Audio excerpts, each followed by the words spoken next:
जिम्मेदारी आपके ऊपर है। पिछले कुछ समय में तमाम घटनाक्रम हुआ, आपके सामने सारी चीज़ें हैं। एक चुनौती भरे दौर में आपको जिम्मेदारी दी गई है। कैसे सारी चीज़ों को आप वापस पटरी पर लाएंगे, और दूसरी तरफ से एक बड़ी उम्मीद से जो बच्चे, छात्र, जो हमारे देश का युवा है, वो आपकी तरफ अब देख रहे हैं। जी जी।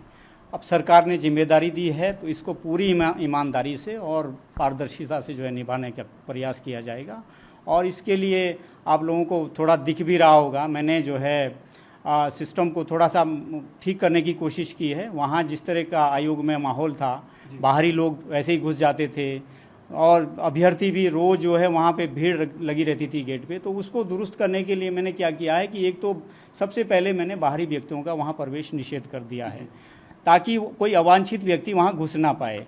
दूसरी बात, स्टूडेंट्स भी बेचारे परेशान रहते थे। लोग, मैं 2-3 दिन देखा मैंने जब ज्वाइन किया था तो वहाँ भीड़ लगी रहती थी छात्रों की, उनकी कोई सुध नहीं। अब सुध का मतलब ये है कि अब दिक्कत ही, अब हर किसी से मिल भी नहीं सकते वहाँ पे जो है। तो मैंने ये किया है कि उनके लिए सबसे पहले ये किया है कि शुक्रवार का दिन मैंने तय कर दिया कि मैं इनको जो है 4 से 5 बजे के बीच सारे छात्र अभ्यर्थियों से मिलूंगा। उनकी क्या समस्या है अपने एग्ज़ाम के रिगार्डिंग या कुछ और चीज़ें हैं तो वो सारी मैं सुन रहा हूँ। और इससे जो है काफ़ी व्यवस्थाएं दुरुस्त भी हुई है। वो गेट पे जो है अब भीड़ लगनी भी बंद हो गई है। आगे भी हम काफ़ी कुछ जो है करने वाले हैं। और फिलहाल जो है अभी एग्ज़ाम कंट्रोलर आई 1-2 दिन पहले ही उन्होंने ज्वाइन किया है, तो उनके साथ मिल बैठ के, और नए चेयरमैन हैं, देखेंगे क्या व्यवस्था। रावत जी, हालांकि अच्छी बात है कि अब तक जो जांच चल रही है स्टेप की, उसमें आयोग का कोई इतना बड़ा इन्वॉल्वमेंट नहीं दिखा, लेकिन फिर भी क्योंकि पूरा तंत्र जो था उसको अब आपको चलाना है, और जिस तरह से हम देख रहे हैं कि लंबे समय से तमाम चीज़ें चल रही थी, अब उसको किस तरह से आपको एक बार रिफॉर्म, नई ऊर्जा के साथ किस तरह से आप उसको वापस लाएंगे, और एक मैसेज जो कन्वे होना है प्रदेश में कि अब आयोग में काफ़ी स्थितियाँ सुधर चुकी है, उसके लिए आप क्या कुछ? देखिए, जाहिर सी बात है, इतना बड़ा जो है वो हुआ है, इरेगुलरीज हुई है, तो जाहिर सी बात है कि आयोग पे भी निशाना है ही, आयोग तो है ही। लेकिन मैंने ये देखा है कि जो की पोस्ट पे जो लोग काफ़ी समय से बैठे हैं, जैसे एग्ज़ाम के मामले में, तो हालांकि अभी तक किसी की जो है ऐसा नहीं है कोई कि किसी का इन्वॉल्वमेंट रहा हो, लेकिन मैं सबसे पहले ये सोच रहा हूँ कि पहले रिशफल करूँ सारे स्टाफ को, जो है जो लंबे समय से एक जगह पे बैठे हैं उनको दूसरी जगह रिशफलिंग ये ज़रूरी भी है, ताकि जो है फिर किसी की मोनोपोली ना बने, आगे कोई ऐसी चीज़ें ना आएँ।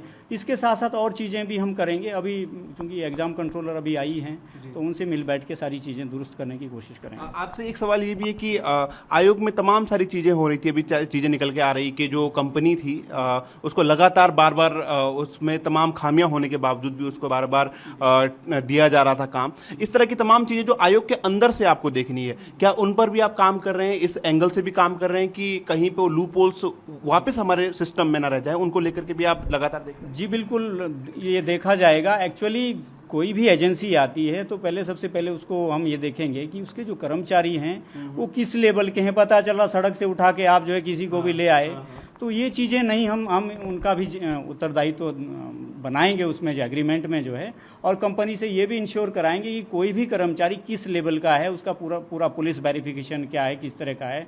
तो ये चीज़ें हम और भी काफ़ी चीज़ें देखेंगे ताकि आगे से ये चीज़ें ना। अभी क्या स्थिति है सर, जो कंपनी जिसको बताया जा रहा है कि 8 बार लगातार, उसको लेकर के क्या अभी सिचुएशन है? देखिए, अभी हम उसको जो है ब्लैक लिस्ट करने के लिए नोटिस देने वाले हैं। अच्छा। और उसके बाद उसको ब्लैक लिस्ट किया जाएगा ताकि यहाँ वो काम ना कर पाए।